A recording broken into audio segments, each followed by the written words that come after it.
Jadi soal Deddy Corbuzier dipungut oleh Menteri Pertahanan itu kan hak dari Pak Safri. Ya. Tetapi semua siapapun dia yang diambil ke dalam struktur negara harus konsisten dengan aturan, etika, ada pertimbangan yang panjang dan banyak. Pengangkatan badut media sosial Deddy Corbuzier ini kemudian menimbulkan protes di berbagai kanal media sosial. Rupanya negara kalau mau pungut seseorang untuk menjadi staf khusus, menteri, bahkan mungkin jadi wakil presiden apa presiden, cukup dengan yang bersangkutan mungkin orang yang dekat dengan kepentingan oligarki, kekuasaan dan lain-lain. Nah, pengangkatan Deddy Corbuzier ini menurut saya menghancurkan marwah Kementerian Pertahanan yang selama ini kan kalau Pak Safri bicara itu kan ada harapan di sana. Ya. Kita senang karena ini sosok dari Makassar, pendiam, tenang, tidak banyak bicara. Tenang. Pengangkatan Deddy Corbuzier itu bangkrut secara ilmu pengetahuan, mengkonfirmasi bahwa Pak Safri kehilangan parameter yang objektif untuk sebenarnya siapa yang layak sebagai Menhan untuk menjalankan misi kedaulatan nasional itu. Nah, Deddy Corbuzier juga ini meyakinkan kita bahwa bagaimana mau melindungi kedaulatan nasional, kedaulatan rakyat, pertahanan yang kuat.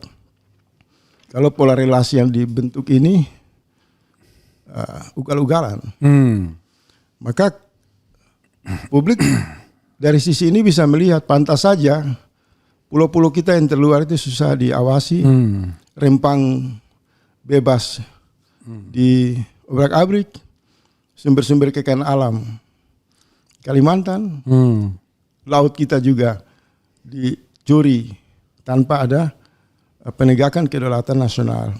Kenapa? Ya karena yang masuk di pusat kekuasaan yang menjalankan misi kedaulatan itu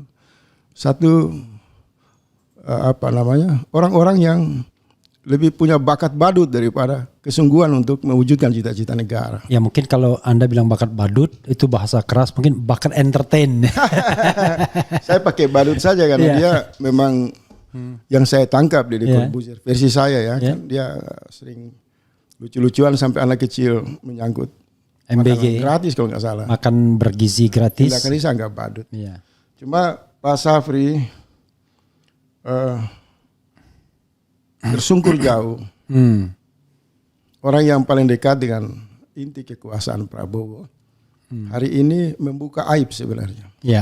Bahwa badut dan peralatan militer bekas itu susah dibedakan.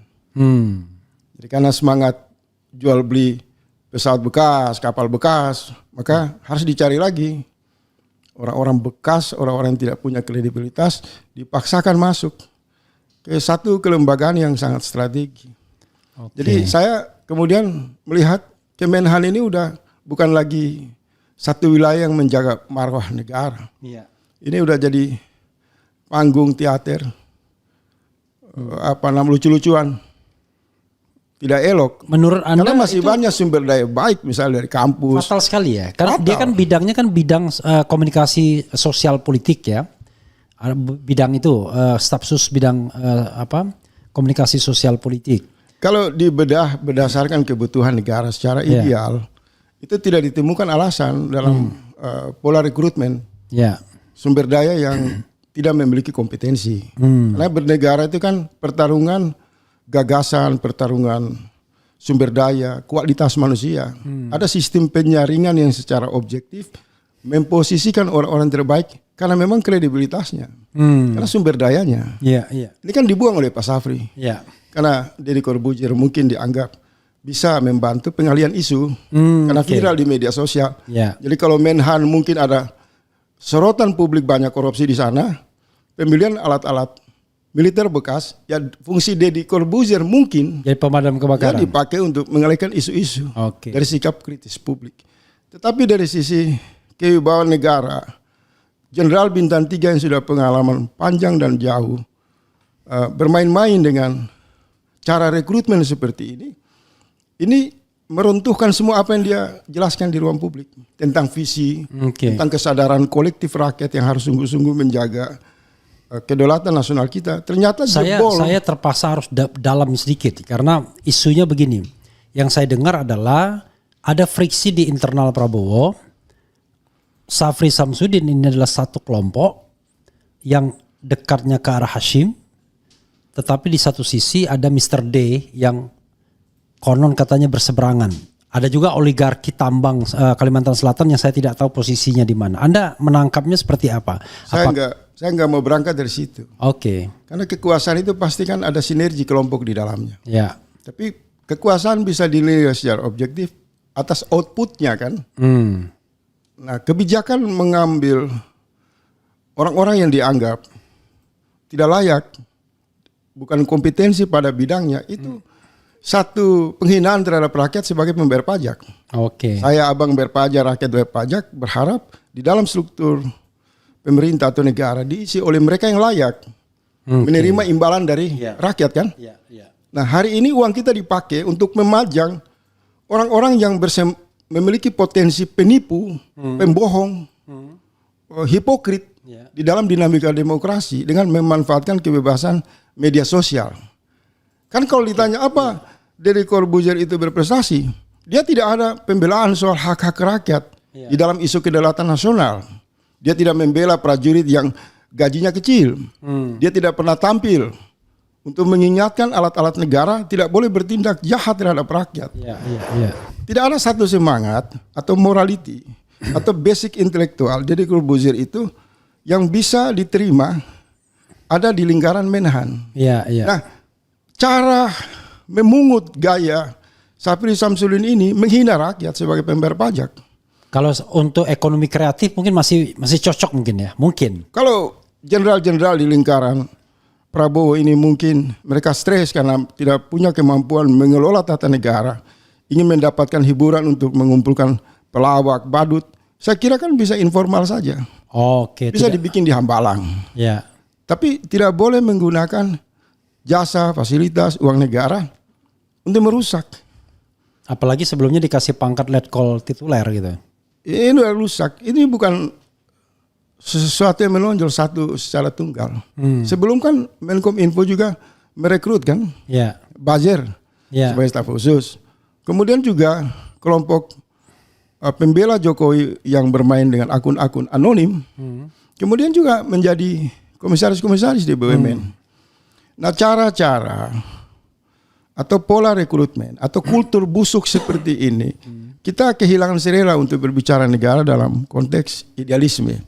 Negara yang berbasis knowledge. Ya kan, apalagi spiritual. Jadi kita harus tiba pada satu kesimpulan, ini bukan tata kelola negara. Ini praktek premanisme manajemen terminal. Di mana setiap orang diangkat di dalam kekuasaan itu like and dislike. Asas faedah pada kebutuhan kepentingan preman di situ. Itu menurut Anda apa kepentingan orang seperti Safri Samsudin merekrut Deddy Corbuzier? Apakah ini independen ataukah perintah? Kalau di negara-negara yang maju ada jenderal bintang 3 yang punya pengalaman dan selama ini menggambarkan wajah yang seolah seram, berwibawa, tapi kan kemudian keropos.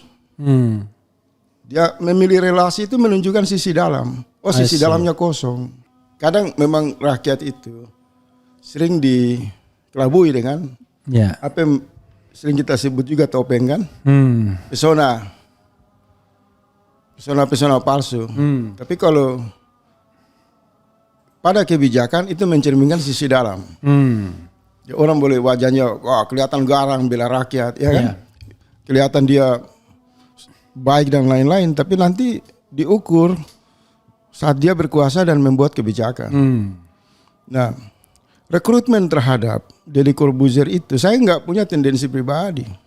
Kalau dia seorang yang profesional, yang memang memiliki komitmen untuk memperkuat Kementerian Pertahanan dari berbagai aspek, dia juga menunjukkan loyalitas dalam gagasan-gagasan besar untuk membela kepentingan nasional. Dia pantas direkrut sebagai Menhan.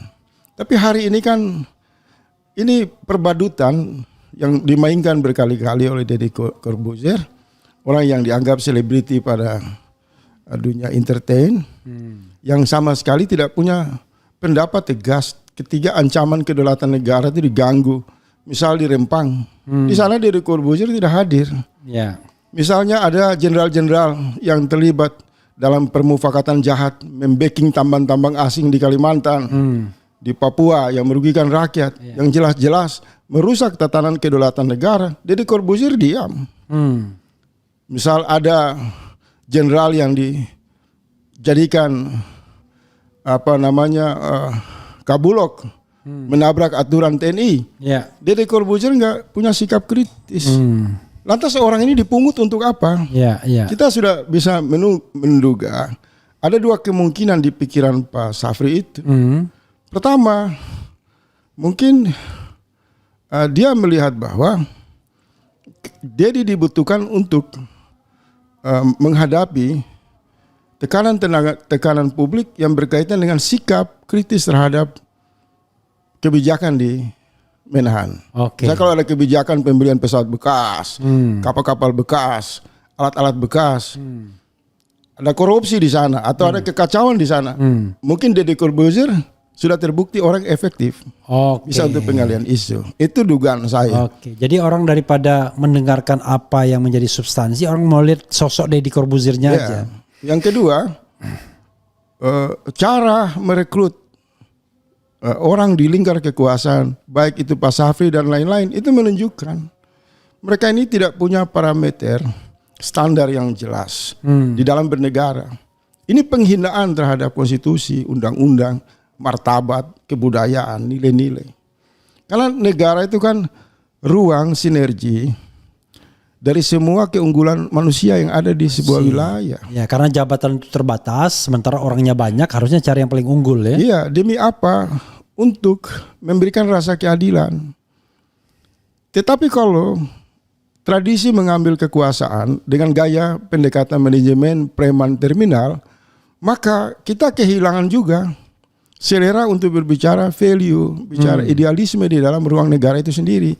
Karena yang kita hadapi ini pribadi-pribadi, perilaku-perilaku yang lebih memancarkan gaya-gaya karakter premanisme dengan mengabaikan interaksi yang berkualitas berbasis intelektual. Tapi kalau kita mau jujur, ya itu kan sudah dicontohkan oleh Prabowo dengan mengangkut 100 menteri dan wakil menteri serta jabatan setingkat menteri kan.